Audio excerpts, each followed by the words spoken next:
आशा करता हूं आप सब बहुत अच्छे होंगे। मेरा नाम है सिद्धांत अग्निहोत्री। स्टडी ग्लोस पे आपका बहुत बहुत स्वागत है। दोस्तों, आज हम इंडिया पैलेस्तीन रिलेशंस की बात करेंगे। इंडिया, अब आप बोलेंगे अरे सर क्या कर रहे हो, पैलेस्तीन इंडिया। देखो, कमेंट बॉक्स में कुछ भी लिखने से पहले एक चीज बता दूं कि मैंने इंटरनेशनल रिलेशंस की सीरीज चलाई हुई है। अभी 2 महीने से, मतलब 1 महीने से बंद कर दी थी। उसमें बहुत अच्छे व्यूज आए हैं। 1 लाख, 1.5 लाख, 2 लाख लोगों ने देखा है। Bharat America, Bharat China, Bharat Pakistan, Bharat France, Bharat Israel पे भी मैंने कवर किया है। पैलेस्तीन पे मैं इसलिए कवर कर रहा हूं, बहुत लोगों को अभी डाउट है। देखो, इजराइल ने भारत को इग्नोर नहीं किया। भारत जानबूझ के नहीं चाहता था कि इजराइल उसको थैंक्स करे, क्योंकि दोस्तों हम सबसे अच्छे से रिलेशन बना के चलते हैं। मैं इस लेक्चर में आपको बताऊंगा। पहले तो हम रिलेशन की बात करेंगे और पैलेस्तीन इस समय भारत के लिए इतना इंपॉर्टेंट क्यों है। भारत ने बहुत बढ़िया किया है। भारत की फॉरेन पॉलिसी बहुत जबरदस्त रही है। तो इसीलिए लोग इतना गुस्सा आ रहे हैं कि खुल के साथ देना चाहिए था इजराइल। भैया नहीं कर सकते हम ऐसा, समझो। इस लेक्चर में आपको आखिरी तक समझ में आ जाएगा। कमेंट बॉक्स में अगर किसी ने उल्टा सीधा गाली गलौज की, किसी को भी लेके, किसी धर्म को लेके या किसी को भी, तो कमेंट बॉक्स में ऑफ कर दूंगा और उस इंसान को ब्लॉक कर दूंगा। आप आराम से जो भी आपको बोलना है, अपने व्यूज अच्छे से प्रकट करिए, प्रॉपर तरीके से, सभ्य लैंग्वेज में, वो सही रहता है। ऐसे गाली गलौज सब ये गलत है। तो इंडिया पैलेस्तीन रिलेशन की बात करेंगे। चलो, चैनल को सब्सक्राइब करो करो करो करो, 1 सेकंड लगेगा। इंस्टा पे आ जाओ, मेरे घर पे भी आ जाओ, टेलीग्राम पे, हर जगह प्रमोशन। चलो, प्रमोशन नहीं करूंगा मैं इसमें बहुत ज्यादा। हाँ, एक चीज बस बोलना चाहूंगा, हमारी वेबसाइट चालू हो गई है। तो डिस्क्रिप्शन और कमेंट बॉक्स में वेबसाइट का लिंक दिया है। हमको फीडबैक दो, हमारी वेबसाइट कैसी बनी है और बताओ। तो देखो, भारत और पैलेस्तीन की बात करें तो पहले हिस्ट्री समझ लो। कल मैं हिस्ट्री ऑफ ज्यूज कवर करूंगा, उसमें यहूदियों को भी इतिहास समझाऊंगा। एक सबसे बदकिस्मत कौम रही है यहूदी। अनफॉर्चुनेटली ये सच है कि यहूदियों को पिछले 2500 साल से मारा काटा जा रहा है। उनको जमीन नहीं मिली। पैलेस्तीन की बात करें, हुआ क्या कि पैलेस्तीन होली लैंड बोला जाता है। लेवांट, होली लैंड, यरूशलेम इस दुनिया की सबसे पवित्र धरती मानी जाती है, क्योंकि 3 धर्मों का यहां से उदय हुआ। भारत से भी धर्मों का उदय हुआ, तो भारत भी पवित्र धरती है। लेकिन इस्लाम, क्रिश्चियनिटी और जुडाइज्म यहां से निकले, यरूशलेम से निकले। अब दोस्तों, किस्मत की बात यह है कि ये धर्मों का ट्राई जंक्शन है, तिराहा है। यहां पे तीनों धर्म मिलते हैं। और उससे बड़ी बात यह है कि उन तीनों धर्मों की जो श्राइन्स हैं वो एक साथ लगी हुई हैं। भगवान भी आपस में एक साथ हैं। तो भाई, क्यों देश लड़ रहे हैं? क्यों भगवान के बनाए हुए इंसान आपस में लड़ रहे हैं? ज्ञान ना बांटो सर, टॉपिक बताओ। तो पैलेस्तीन रिलेशंस की बात करें तो पैलेस्तीन, देखो, जब वर्ल्ड वॉर 1 खत्म हुआ, इजराइल को मिला ठेंगा। ब्रिटेन ने बोला कि तुमको हम सब कुछ दे देंगे। ब्रिटेन ने बहुत सारे देशों से वादा कर दिया था, ब्रिटेन, यूरोप ने। लेकिन जैसे ही वर्ल्ड वॉर 1 खत्म हुआ, ब्रिटेन ने पैलेस्तीन पे अपना कब्जा जमा लिया। ब्रिटिश मैंडेट ऑफ पैलेस्तीन जिसको बोला गया। अभी तक यहूदी 2000 साल से अपनी जमीन की मांग कर रहे हैं, और वो पूरी दुनिया भर के, मतलब दुनिया भर में वो पसरे हुए हैं, वो फैले हुए हैं, और उनको मारा काटा जा रहा है। जब उनका बहुत दिमाग खराब हो गया, पोलैंड में जाके सेटल हुए सबसे ज्यादा यहूदी, फिर अमेरिका में जाके सेटल हुए। जायनिस्ट मूवमेंट शुरू हो गया 1897 में। उन्होंने बोला हमको अपनी जमीन चाहिए। लेकिन ये जमीन, आज का जो इजराइल है, पूरी की पूरी जमीन जो है वो पैलेस्तीनियों की थी, पैलेस्तीन रह रहे थे।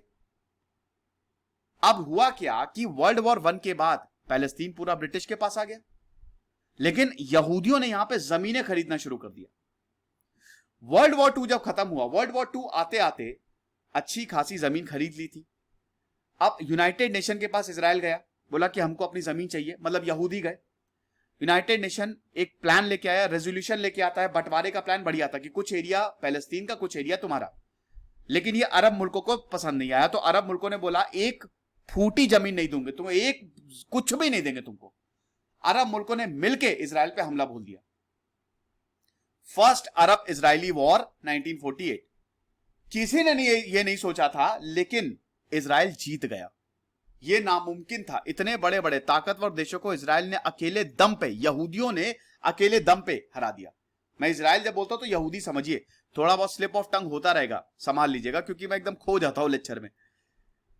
तो अब यह होता है कि भैया इजराइल बन गया, और इधर पैलेस्तीन, छोटा सा देश। एक फुटबॉल स्टेडियम है अरब मुल्क, वहां पे एक माचिस की डिब्बी रख देंगे, वो है इजराइल। आज का इजराइल इतना छोटा सा, वो आज भी अपनी जमीन के लिए लड़ रहा है। यहूदियों को अपनी जमीन अभी तक नहीं मिल रही है। हालांकि कुरान में लिखा गया है और स्क्रिप्चर्स में लिखा गया है कि यहूदी जो है वो जमीनों पे कब्जा करना उनको बहुत पसंद है, ऐसा लिखा गया। रिलीजियस परसिक्यूशन बहुत ज्यादा हुए हैं यहूदियों के, क्रूसेड्स में मारा गया इनको, फिर रशिया में मारा गया, दिक्कतें हुई हैं इनके साथ, कल बताऊंगा मैं। अब हुआ क्या कि पैलेस्तीन बन गया, नहीं सॉरी पैलेस्तीन नहीं बना, इजराइल बन गया। पैलेस्तीन के पास छोटा एरिया, 1967 में 6 डे वॉर, पटक पटक के मारा इजराइल ने जॉर्डन को, सीरिया को, इजिप्ट को। वॉर शुरू होने से पहले ही खत्म कर दी 6 दिनों में। सिनाई पेनिनसुला, इजिप्ट का सिनाई पेनिनसुला भी इजराइल के पास आ गया। तो अब इजराइल के पास, यार यहां मैप नहीं लगाया मेरे कंटेंट राइटर ने, चलो कोई बात नहीं, मैप लगाना चाहिए था, मैं आपको समझा देता। एनीवे, तो हुआ क्या कि इधर आपको पता ही पतली सी स्ट्रिप है गाजा, इधर है वेस्ट बैंक। तो पैलेस्तीन के पास जो बचा कुचा एरिया था वो भी चला गया।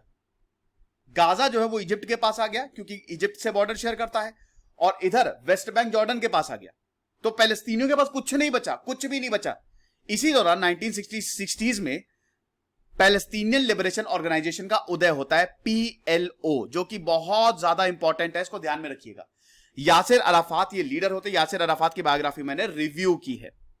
यासिर अराफात आते हैं, अरब मुल्क PLO को प्रॉपर सपोर्ट देते हैं। 6 डे वॉर के बाद PLO और ज्यादा एक्टिव हो जाता है। 1973 में युम किपर वॉर होता है, उससे भी कुछ ज्यादा हासिल नहीं होता। लेकिन दोस्तों सबसे बड़ी बात तब आती है जब PLO एक उस समय मिलिटेंट ऑर्गेनाइजेशन था, बॉम्बिंग्स के लिए, हाईजैकिंग के लिए बहुत ज्यादा फेमस था।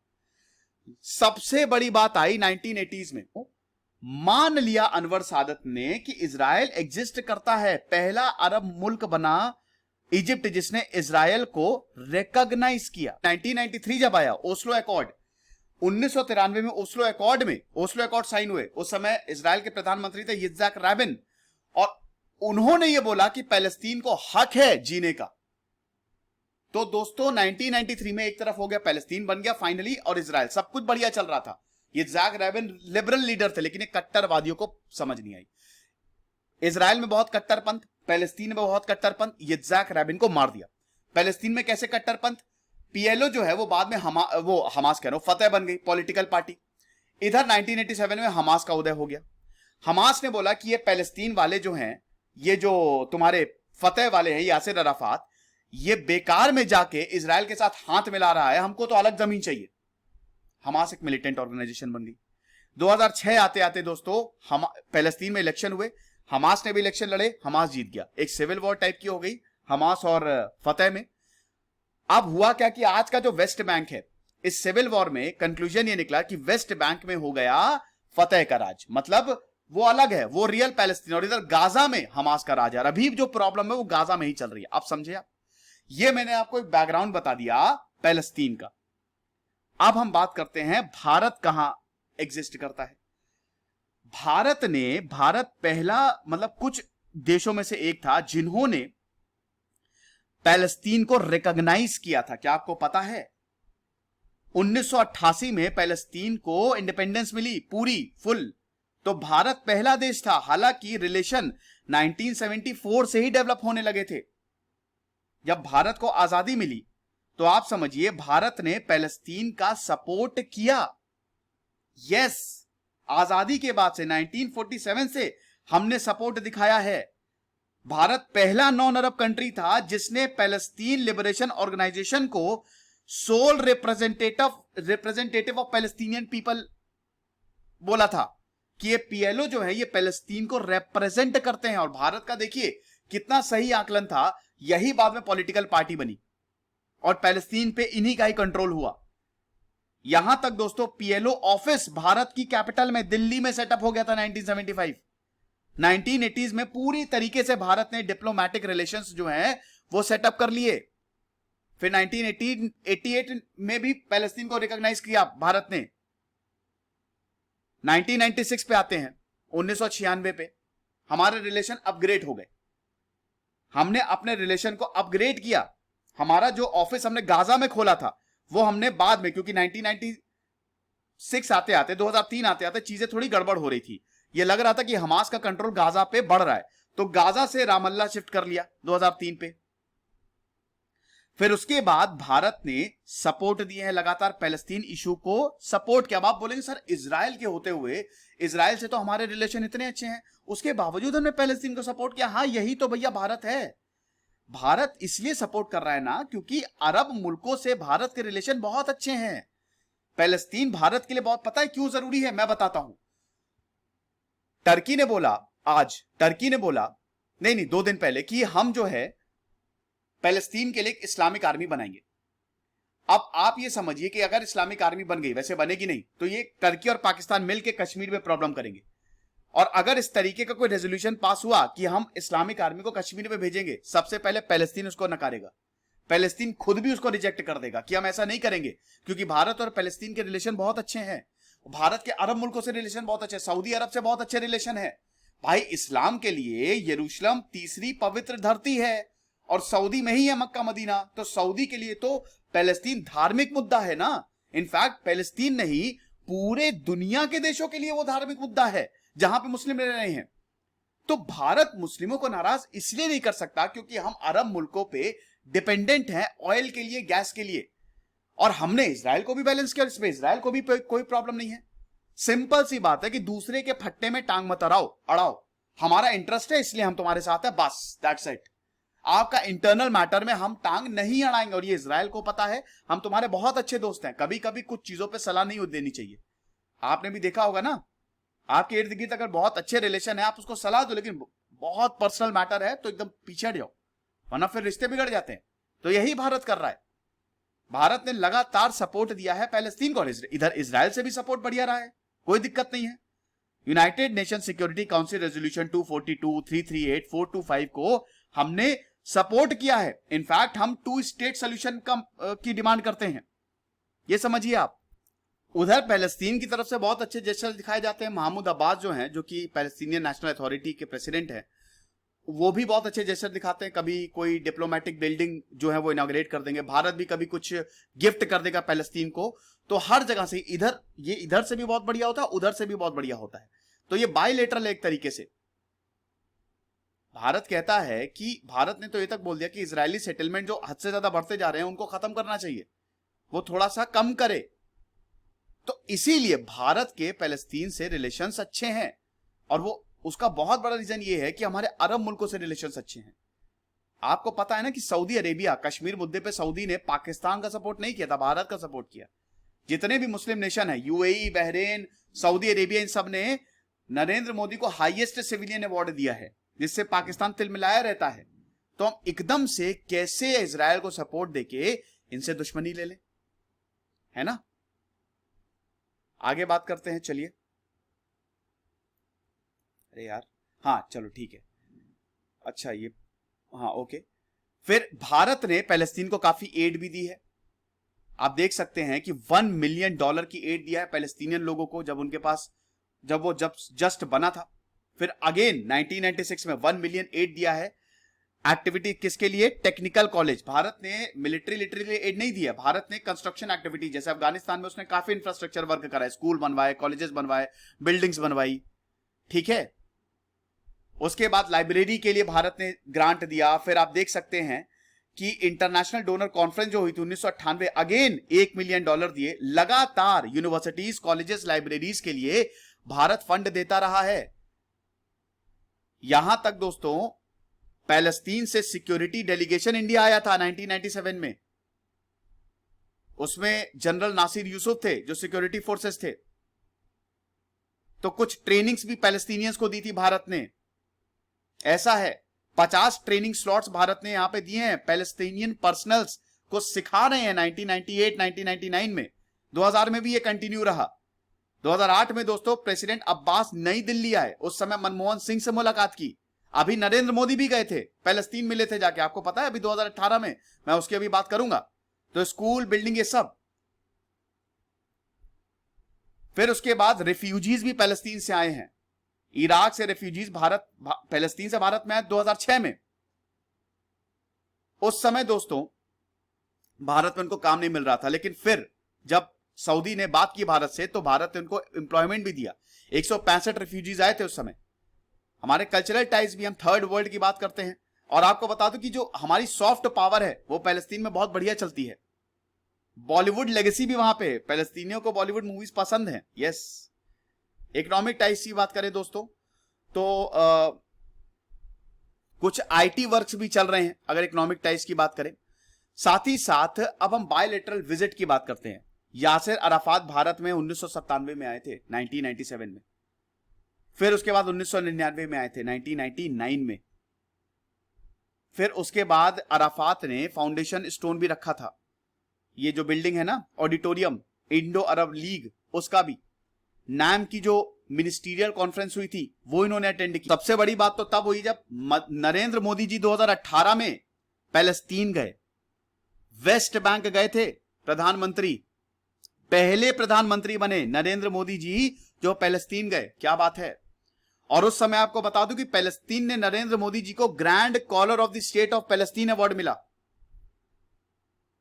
समझ रहे हैं, अवार्ड दिया है जो कि हाईएस्ट सिविलियन अवार्ड है। अरब मुल्क भारत को बहुत अच्छा मानते हैं, सर पे बिठा के रखते हैं, आपको पता है।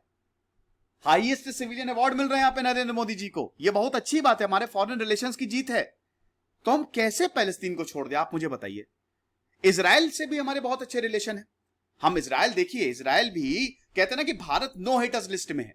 भारत को कोई मतलब हर कोई उससे प्यार करता है। इजराइल जो है, आप इजराइल से भी हमारे बहुत अच्छे रिलेशन है। अभी भारत ने इजराइल को वैक्सीन दी। भारत ने यरूशलेम पे इजराइल का सपोर्ट नहीं किया, लेकिन तब भी इजराइल ने बुरा नहीं माना। इजराइल में भारत और नरेंद्र मोदी जी के पोस्टर लगाए जाते हैं, बल्कि बिल्डिंग्स में पोस्टर लगाए गए, और सब कुछ बढ़िया रहता है। बेंजामिन नेतन्याहू अभी जब मिलने आए थे तो बहुत एकदम गर्मा गर्मी से मिले, और उसके बाद दोस्तों आप समझिए कि नरेंद्र मोदी भी गए पैलेस्तीन, कोई प्रॉब्लम नहीं। तो ये सबको पता है, हम पैलेस्तीन को ऐसे नहीं छोड़ सकते।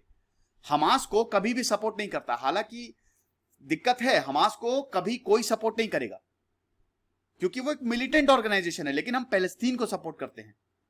हमास को सपोर्ट नहीं है। हमास को दुनिया में कोई सपोर्ट नहीं करता और करना भी नहीं चाहिए। फिर आप देख सकते हैं कि कितने सारे memorandum of understanding, commerce, trade, culture, science and tech, industrial cooperation, ये सब मेमोरेंडम ऑफ अंडरस्टैंडिंग जो है वो साइन की गई। तो ये आपको समझने की जरूरत है। 25 देशों का इजराइल ने शुक्रिया किया, ये आप जान के चलिए।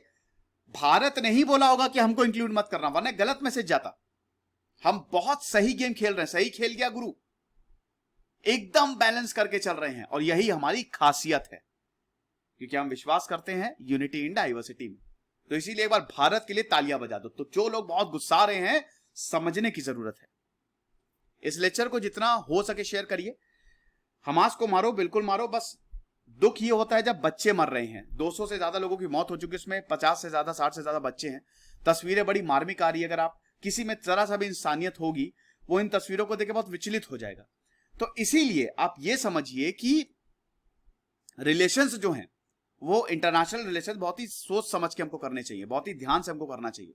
ठीक है, दैट्स इट। तो आई होप ये लेक्चर आपको पसंद आया होगा। खुश रहिए, पढ़ते रहिए। देश सिद्धांत अग्निहोत्री साइनिंग ओवर। को शेयर जरूर करिए। Thank you so much.